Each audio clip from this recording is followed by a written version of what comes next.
Bonjour et bienvenue, amis supporters de l'Olympique Lyonnais. C'est OL Night System que vous regardez. Vous avez bien fait. Pendant le confinement du lundi au vendredi à 17h30, une personnalité du foot vient nous rejoindre sur le plateau ou presque d'OL Night System spécial. Et ce soir, nous recevons Rudy Garcia. Bonsoir Rudy et bienvenue à toi. Bonsoir Bart, bonsoir à tous les auditeurs. Rudy, une question très simple et bouillante en même temps et assez compliquée, c'est tout mélangé. Concernant la Ligue 1, est-ce que très objectivement, tu y vois clair, toi, ou est-ce que tu as l'impression que les choses sont figées le lundi, bougées le mardi, etc., etc., etc. On est encore en attente de décision, mais il y en a certaines qui ont été prises. Celle d'arrêter le championnat, la saison 19-20 et de ne pas la reprendre. Alors la priorité, évidemment, c'est la santé de tous les acteurs, des joueurs, du staff. J'espère le plus vite possible des supporters dans les stades. Ça, c'est la priorité, la santé. Mais à part les Pays-Bas, on est le seul pays à avoir pris cette décision. Et moi, je pense qu'il était plutôt urgent d'attendre et surtout de se concerter avec les autres championnats européens. Est-ce que c'est un petit peu une copie conforme de ce qui se passe en Europe sur les autres points que celui sportif? C'est-à-dire qu'il n'y a pas beaucoup de collaboration, malheureusement, dans cette Europe entre tous les pays pour prendre des décisions collégiales. Donc, imaginez que l'Italie, non seulement reprenne les entraînements comme ça va être le cas, mais joue aussi, finisse son championnat. On va arriver peut-être début août à jouer un huitième de finale retour de Champions League contre la Juventus avec 0 match de préparation. Là où la Juve en aura fait 12 pour finir son championnat. Donc voilà pourquoi on est frustré. On avait très envie de reprendre. Je suis d'accord pour ne pas reprendre, évidemment, si le point sanitaire n'était pas préservé. Mais je pense qu'on avait un petit peu le temps, puisque pour l'instant, l'Espagne et l'Italie ont été des pays plus touchés que nous. Et ils espèrent reprendre. Tu vis ça comme une injustice, Rudy? Pour l'instant, oui, c'est frustrant. C'est plutôt frustrant. Donc, on va voir s'il y a des choses qui peuvent encore évoluer. Mais les incertitudes, c'est plutôt ça. Est-ce qu'on va reprendre la Ligue des Champions début août? En tous les cas, l'UEFA y tient. Et est-ce qu'on jouera notre finale de Coupe de la Ligue? Et à quel moment? Voilà. Mais on risque d'être pénalisé si jamais les autres championnats reprennent et pas nous. Pour toi, au regard de la situation, tu trouves qu'on a pris des décisions, tu l'as dit il y a un instant, un peu dans l'urgence. Tu considères que c'est réfléchi avec trop peu de recul, c'est ça ton message? Moi, je ne m'occupe pas du plan économique, mais le plan économique, il est important, bien évidemment, pour tous les clubs. Et là-dessus, le président Aulas s'exprime toujours avec à propos. Donc moi, je ne parle que du sportif. Et sur le plan sportif, on avait, nous, les joueurs qu'on a en contact, évidemment, et le staff avec qui on travaille ou avec qui on se concerte. Eh bien, on avait très, très envie de reprendre. Encore une fois, la priorité, parce que moi, j'ai aussi été en contact avec tous les coachs de Ligue 1, Ligue 2, c'était que la santé soit préservée. Mais j'ai l'impression que dans d'autres pays, voilà, on est en train de s'arranger pour reprendre les entraînements, même distanciés au niveau des joueurs. Alors, est-ce que ça augurera d'une reprise des championnats? Peut-être ou peut-être pas. Mais en tous les cas, on avait le temps d'attendre pour voir. Est-ce que tu penses qu'on peut faire marche arrière aujourd'hui et d'envisager dans quelques semaines ou quelques jours une reprise de championnat finalement? Est-ce que ça te paraît plausible et possible? Plausible, possible, oui, mais est-ce que je pense que ça va avoir lieu? Non, les choses nous ont été imposées, elles ont été imposées à tous les présidents. Voilà, donc il faut dans un premier temps respecter cette décision-là, mais on est en le droit quand même de regarder ce qui se passe ailleurs en Europe. Et en fait, de penser à soi uniquement pour ce critère de reprendre la Champions League alors qu'on n'aura joué aucun match de championnat avant. Pas simple. 04 84 80 69 deux fois, c'est le numéro de téléphone. Merci et bravo d'avoir choisi OLTV et OL Night System pour passer votre soirée. Je vous rappelle que toutes les émissions depuis le confinement sont disponibles gratuitement sur la chaîne YouTube de l'Olympique Lyonnais. Rudy Garcia est notre invité pendant encore 25 minutes et vous avez la possibilité, amis supporters, de lui poser des questions. Et c'est Marwan qui a composé ce numéro de téléphone. Bienvenue à toi, Marwan. On t'écoute. Bonjour Bart, bonjour Rudy. Salut. Première chose, déjà, j'espère que tous vos proches vont bien, etc. C'est gentil. On va dire les politesses habituelles. On espère vraiment que la santé reste la priorité pour tout le monde. J'ai une question, mais avant de la poser, une question pour le coach, évidemment. Avant de la poser, pour être transparent, j'ai jamais été un grand, on va dire un grand fan, et j'ai jamais forcément aimé voir évoluer les équipes que vous avez dirigées, coach. Alors j'exclus la Roma parce que je l'ai pas beaucoup vue et je préfère voilà le dire honnêtement. Et j'exclus Dijon parce que c'est tellement vieux que j'ai pas de souvenirs. Moi, je fais partie de cette génération qui aujourd'hui peut fêter l'anniversaire du 4 mai en disant, voilà, j'étais adulte à ce moment-là. Et donc, pour parler du Mans, de Lille et de l'OM dernièrement, j'ai jamais été fan de voir vos équipes évoluer, où effectivement on sentait que lorsque les individualités étaient au top, l'équipe fonctionnait, mais je ne voyais pas une grande force collective. En fait, pour résumer, quand vous veniez jouer contre Lyon, c'était pas une équipe qui me faisait peur, même si ça vous a réussi parfois et vous avez été champion au détriment de Lyon en 2011. Donc, comme quoi, chacun peut avoir son avis et se tromper. Ma question, en fait, c'est la suivante, c'est qu'évidemment, quand vous êtes nommé, vous passez un entretien et vous présentez un projet, ce qui est logique, comme dans tout métier. Et j'aurais aimé savoir dans quelle mesure vous pensez aujourd'hui, avec le recul, avoir réussi à remplir les objectifs et à avoir finalement réussi à mettre en place le projet que vous aviez présenté pour obtenir le poste, qui en fait rendrait légitime le fait de continuer l'aventure à vos yeux avec l'Olympique Lyonnais. Elle mérite d'être posée, cette question. Je te remercie, Marouane. Rudy. Marouane, merci de ta franchise et d'avoir posé cette question. Moi, déjà, je suis fier que les dirigeants de l'Olympique Lyonnais soient venus me proposer de reprendre l'équipe en cours de saison, une équipe qui était vraiment en grande difficulté, puisque je rappelle qu'on était à un point de la dernière place après 9 journées. Donc, on n'a pas tout bien fait depuis, mais on est quand même arrivé en demi-finale de la Coupe de France avec un match contre le PSG qui a été très très frustrant là aussi. On est en finale de la Coupe de la Ligue. On a battu la Juventus en 8e de finale allée de la Champions League. Et effectivement, championnat, on n'était pas encore là où on voulait être, mais il restait 10 journées. Sur les 10 journées, il y avait encore 6 matchs à domicile, 4 matchs à l'extérieur.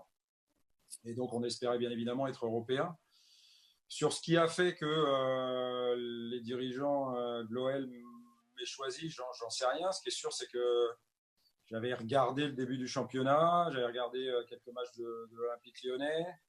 Et puis j'ai découvert lors de l'entretien Jouni, que je connaissais pas, qui avait été bien évidemment le grand artisan du grand Olympique Lyonnais, des titres consécutifs. Et puis tout de suite on a parlé football, on a parlé jeu, et je pense que ça s'est bien passé avec Jouni. Après voilà, j'étais assez tranquille, moi j'avais pas spécialement prévu de reprendre. Ce que j'avais pas mesuré, on en parlera peut-être par la suite, c'est combien ça pouvait poser de problèmes d'arrivée de l'Olympique de Marseille, et pour les Marseillais et pour les Lyonnais. J'avoue que j'avais été un peu naïf sur ce coup-là, mais en tous les cas, voilà, je suis très fier d'être dans ce club que j'ai toujours considéré comme l'un des meilleurs en France. Voilà, ce qu'a construit le président Aulas, c'est quand même magnifique. Donc je ne sais pas ce qui a matché entre guillemets lors de l'entretien. Ce qui est sûr, c'est que j'ai été moi-même et que voilà, je prône toujours le même football, un football offensif porté vers l'attaque à base de possession de balles, pas stérile, parce qu'aujourd'hui les transitions sont importantes. Et si vous regardez les stats de toutes mes équipes, Dijon, même évidemment si c'est loin, Marouane, mais évidemment Lille, Marseille, Le Mans, la Roma et maintenant à Lyon, on a toujours des équipes qui ont plutôt marqué beaucoup de buts, eu des meilleurs buteurs du championnat ou les meilleures attaques. Alors, pour voilà, essayer ce qui nous a un peu plombé cette année, c'est aussi les blessures des joueurs qu'on va retrouver avec plaisir, Memphis et Jeff. On va parler justement, je vais profiter de la question de Marouane, de la relation avec les supporters. Je vais être transparent. Lorsqu'on a annoncé ta venue dans cette émission, j'ai reçu énormément de messages en privé, avec des messages parfois qui tiraient à balles réelles. Tu viens d'expliquer il y a un instant, Rudy, que tu as du mal à comprendre pourquoi les supporters marseillais ou lyonnais voilà, ont de l'aigreur vis-à-vis de toi. Là où ça me surprend un peu plus, en revanche, Rudy, c'est qu'avec la bouteille que tu as, l'expérience que tu as, tu n'es pas un entraîneur qui est né hier, tu as entraîné juste la Roma, par exemple, tu n'as pas senti la patate arriver. Tu t'es pas dit, là, il va falloir que je gère un truc qui va être quand même compliqué. Non. Voilà, je sais qu'il y a des antagonismes entre certains clubs en France, mais voilà, je ne m'étais pas imaginé ça comme ça. Après qu'est-ce que vous voulez que j'y fasse? On préfère toujours évidemment être aimé. J'espère que les choses changeront avec voilà, certains supporters qui ne m'apprécient pas, et j'espère à travers mon travail, parce qu'il n'y a que ça que je peux faire, et à travers un beau parcours avec l'Olympique Lyonnais en gagnant des titres, voilà, les faire changer d'avis. Mais encore une fois, ce qui compte, c'est que l'OL gagne, que nos supporters soient derrière l'équipe, parce que quand ils le sont, on est bien évidemment beaucoup plus fort, notamment au Groupama Stadium. Même si j'ai toujours un faible pour tous les supporters dans tous les clubs que ce soit, et donc à l'Olympique Lyonnais aussi, pour ceux qui se déplacent et qui viennent nous voir à l'extérieur, parce que je sais que c'est beaucoup de temps, beaucoup d'argent investi pour suivre son équipe de cœur. Donc c'est aussi pour ça que quand je suis arrivé, j'ai toujours instauré dans toutes mes équipes, et à Lyon aussi, bien évidemment, le fait qu'on aille saluer nos supporters à l'extérieur comme à domicile, et quel que soit le résultat. Est-ce que tu souffres, Rudy, de cette relation avec les supporters, ou est-ce que tu es blindé entre toi et moi? Il y a toujours une partie de souffrance, parce qu'encore une fois, tout un chacun préfère être apprécié, mais voilà, je ne peux pas perdre mon temps non plus à ça. Voilà, j'ai entraîné à Rome. Je pense que quand on est passé à la Roma, on peut entraîner partout. À Marseille, il y a eu des moments magnifiques, mais ça n'a pas été simple non plus. Donc voilà, oui, il faut avoir une carapace, avoir le cuir épais, comme on dit. Et puis encore une fois, l'essentiel, c'est de gagner les matchs, d'être bien avec ses joueurs, avec son staff. Et après, bien évidemment, ce qui en découle, c'est d'être bien avec ses supporters. Mais les joueurs ont besoin de confiance. Voilà. Moi, je suis toujours assez fasciné, je ne parle pas spécialement de toi, Rudy, des entraîneurs qui vivent comme ça, des périodes où ça tire dans tous les sens tout le temps. Alors, deux bons résultats, ça va un tout petit peu mieux, il y a un match nul derrière, et allez, ça repart. Vous, j'allais dire, mais il n'y a pas un moment où vous dites, bon, allez, ça va, quoi. Moi, j'ai envie juste de faire mon métier. Je ne dis pas de lâcher la rampe, tu vois ce que je veux dire, mais allez vous faire cuire un œuf, quoi. Oui, ça, c'est des réactions humaines, et évidemment. Moi, je suis quelqu'un qui a du caractère, j'en manque pas. Donc, effectivement, je suis présent, je lutte, je suis combatif. Mais encore une fois, il y a des priorités. Les priorités, c'est de bien faire travailler l'équipe, de la faire adhérer, et puis surtout de la faire bien jouer, parce que je pense qu'on a plus de chances de gagner les matchs quand on joue bien. Mais tout ça, ça prend aussi un petit peu de temps. Et encore une fois, comme je l'ai dit, on ne cherche pas d'excuses, parce qu'on pouvait faire mieux, même si on a fait des belles choses, je l'ai rappelé tout à l'heure. Mais ce qui compte, c'est d'aller de l'avant et de regarder devant soi. Je pense que c'est là le plus important.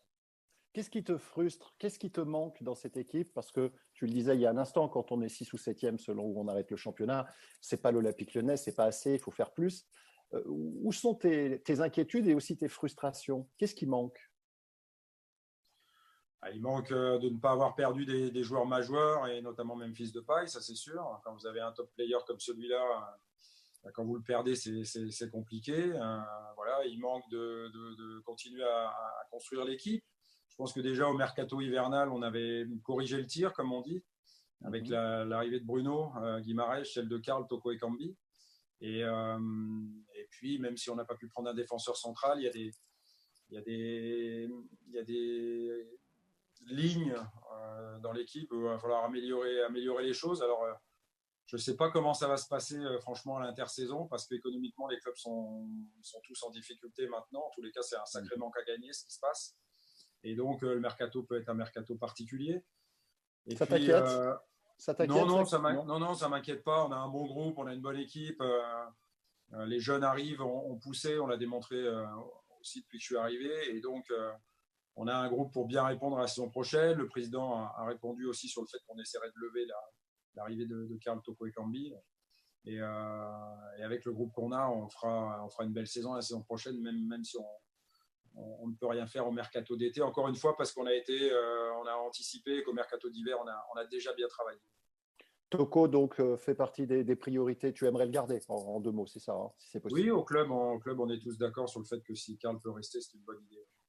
04 84 80 69 2 fois Rudy Garcia, le coach de l'Olympique Lyonnais, l'invité de OL Night System spécial. On est là pendant le confinement, amis supporters, et c'est une date pour nous très importante, Rudy, parce que le 4 mai, eh bien, c'est la grande aventure Olympique Lyonnais, la grande marche a été montée puisqu'on on était pour la première fois champion de France. Donc, je voudrais adresser un message de cœur et un message de supporters aussi, parce qu'on l'est tous quand on travaille à la chaîne du club, et c'est bien normal.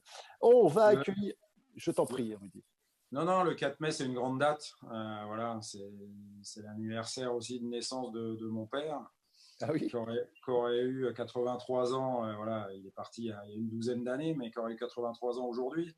Donc le 4 mai, c'est une date importante pour moi. Et encore une fois, il faut se montrer à la hauteur de ces dates et de ces personnes qui vous font avancer. Et ça, c'était important pour moi. 04 84 80 69 2 fois. Alex a composé le numéro de téléphone. Sois le bienvenu, Alex. Bonsoir, Alex.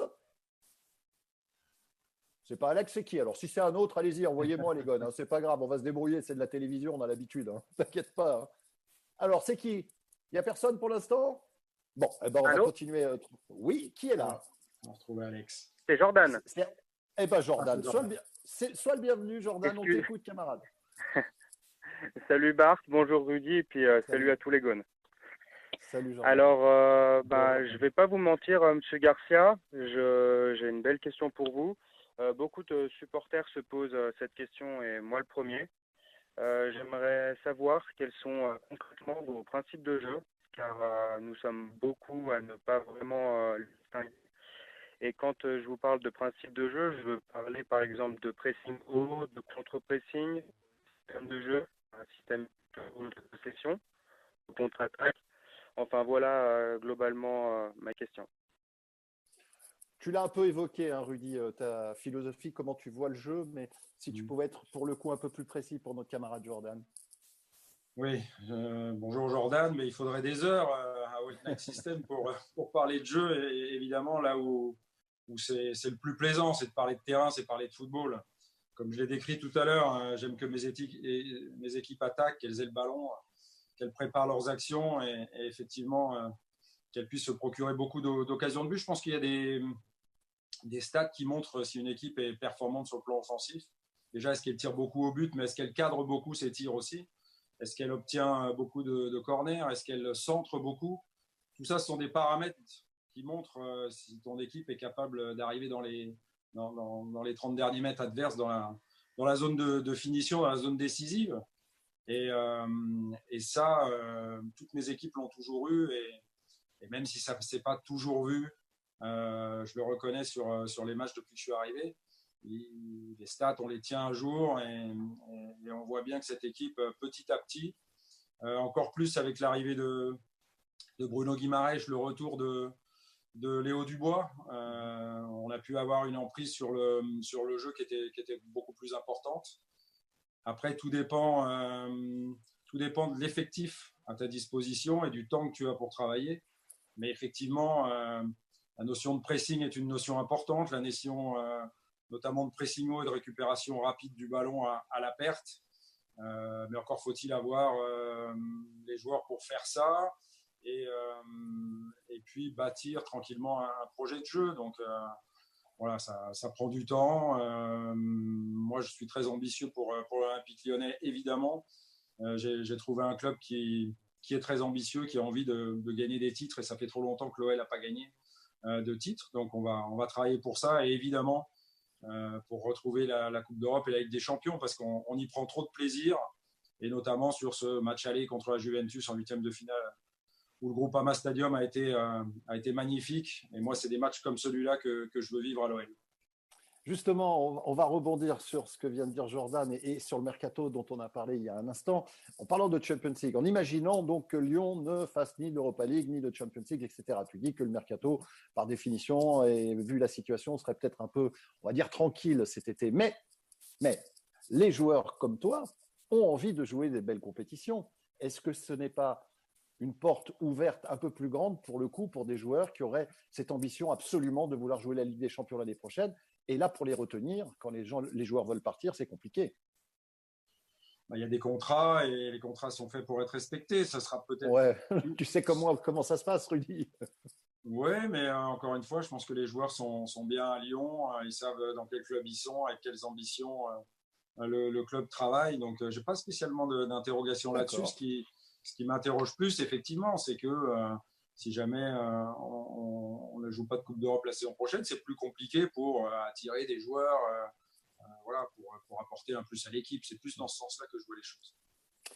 04 84 80 69 deux fois, encore une dizaine de minutes pour intervenir et poser des questions à Rudy Garcia, l'invité d'OL Night System spécial. On va parler, parce que c'est des questions qui sont énormément revenues également sur les réseaux sociaux, sur le centre de formation. Alors, c'est un peu c'est le serpent de mer depuis que je travaille à l'OL.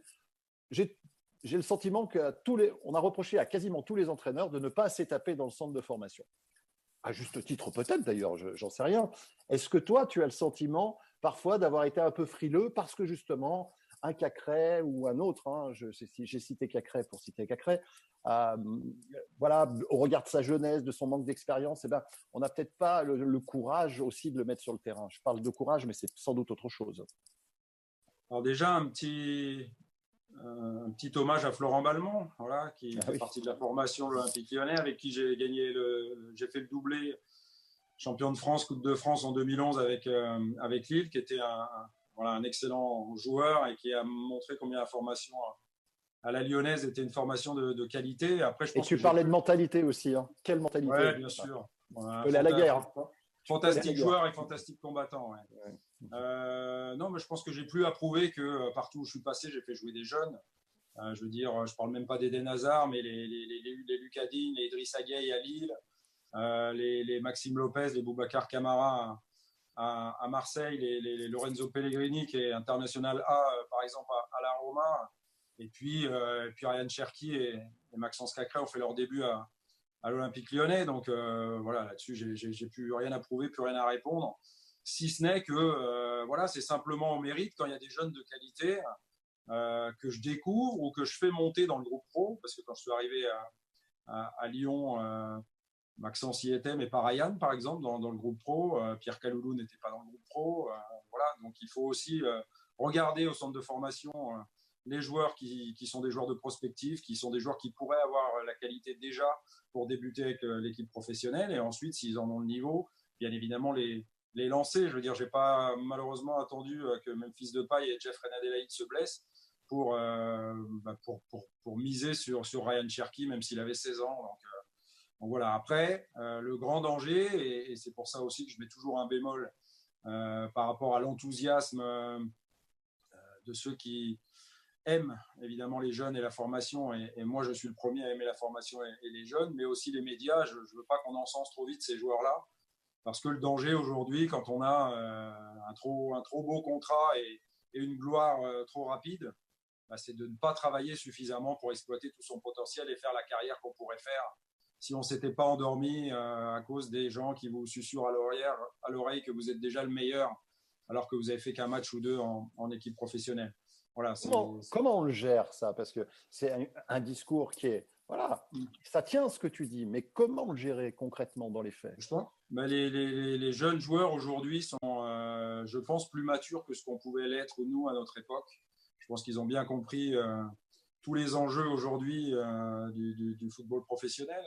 On vous demande, vous n'avez pas encore 20 ans, qu'on vous demande déjà de répondre avec brio dans les interviews, de gérer, comme je l'ai dit, beaucoup d'argent et une gloire qui peut être destructrice.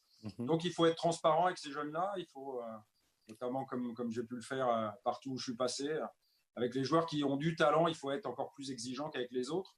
Il faut être transparent, il faut leur dire qu'on sera derrière eux, qu'on va les pousser, qu'on va les aider, mais qu'on sera aussi les premiers à les rappeler à l'ordre quand ils vont oublier de travailler au maximum pour exploiter tout leur potentiel. Tu parles de mentalité en définitive. Est-ce que les joueurs de haut niveau, et de plus en plus, et ça sera comme ça dans les années qui viennent, de manière encore plus appuyée, est-ce que finalement, ce n'est pas le mental qui va tout gérer sur un joueur en devenir, peut-être forcément et même sûrement beaucoup plus qu'avant?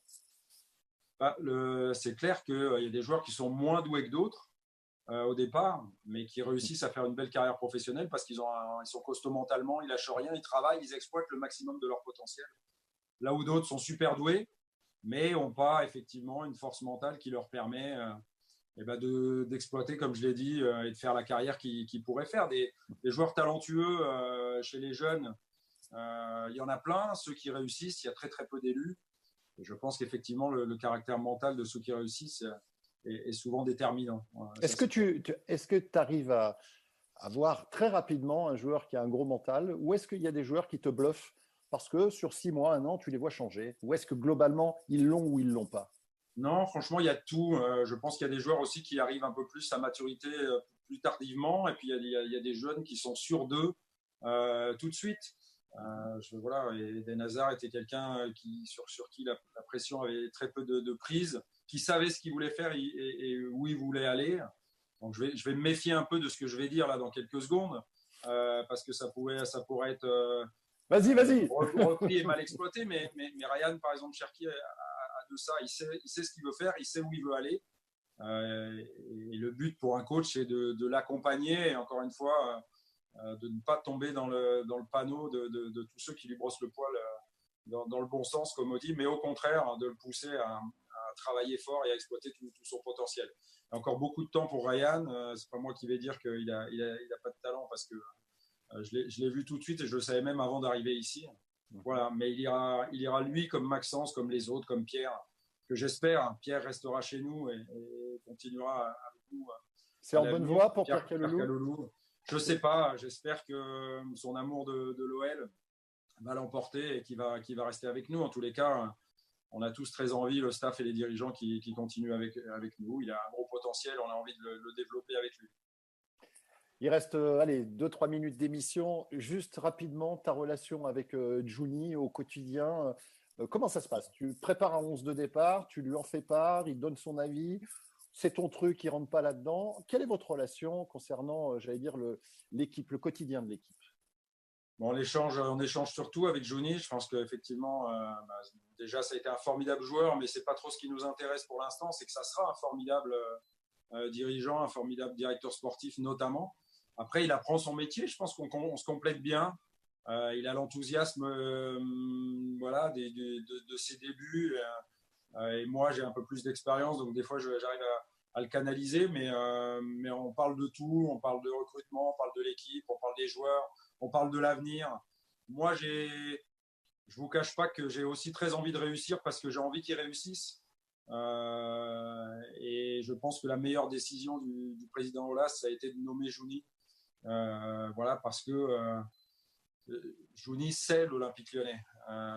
Il l'a démontré en tant que joueur et il le démontrera en tant que dirigeant. Donc, il faut être patient avec lui donner petit à petit les moyens de ses ambitions. Mais en tous les cas, moi, je suis dans son sillage et j'ai très envie de réussir pour qu'on dise que je l'ai aidé à réussir.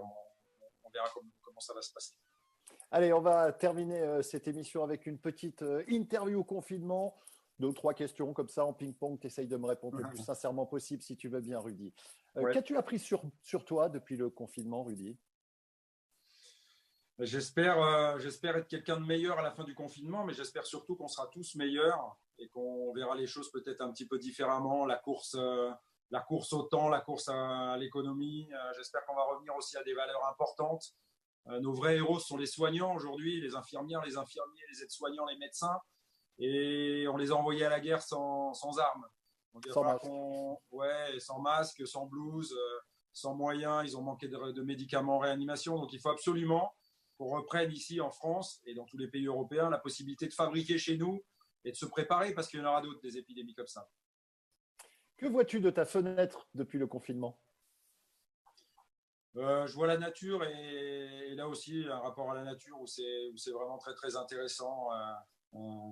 Une petite anecdote qui semblera dérisoire, mais hier il y a 3 petits oisillons de mésanges qui sont tombés de leur nid et que j'ai réussi à remettre dans le nid. J'espère que ça va bien se passer pour eux et qu'ils pourront avoir une belle et longue vie. Donc voilà, ce sont des petites choses, J'espère que la famille des oiseaux t'a payé l'apéro quand même. On verra. Qu'il me la paye à la fin, ça ira bien. Non, mais ce qui est important, c'est ça, c'est la santé. Et que pour tout le monde, pour chacun d'entre nous, déjà soi-même, et ensuite nos proches, ça se passe bien. Mais il va falloir qu'on réussisse le déconfinement, Bart. Ça, c'est important. Ça, c'est sûr. Ça, c'est sûr. Et pour terminer, la dernière question, quelle est la première chose que tu vas faire quand le confinement sera terminé? J'espère pouvoir retravailler le plus vite possible au Groupama Stadium, même si on travaille à distance. Enfin, on va travailler à distance et on continue à regarder de près ce qui regarde l'Olympique Lyonnais. Mais la plus grande envie, c'est celle-là. C'est de reprendre, d'aller sur le terrain, de pouvoir reprendre mon métier et reprendre le foot. Merci infiniment d'avoir pris le temps de passer cette demi-heure avec les supporters de l'Olympique Lyonnais sur l'antenne de OLTV, Rudy. Merci de ton invitation, Bart. Avec très vite, plaisir. j'espère, de vivre. Voilà. Avec plaisir. On se retrouve dès demain. Je vous rappelle encore une fois que cette émission est disponible tout le temps et gratuitement sur la chaîne YouTube de l'Olympique Lyonnais. Demain, on recevra Cavégol, Alain Caveglia. Et n'oubliez pas, aujourd'hui, on est le 4 mai et c'est une date tellement importante pour tous les fous de l'Olympique Lyonnais que nous sommes. Donc, profitons avec les souvenirs déjà de ce qui s'est passé il y a maintenant 18 ans. Merci Rudy. Rencard demain à partir de 17h30 avec Cavégol et surtout, n'oubliez jamais. Allez, l'OL. L'Olympique Lyonnais est une formidable raison d'être heureux, formidable!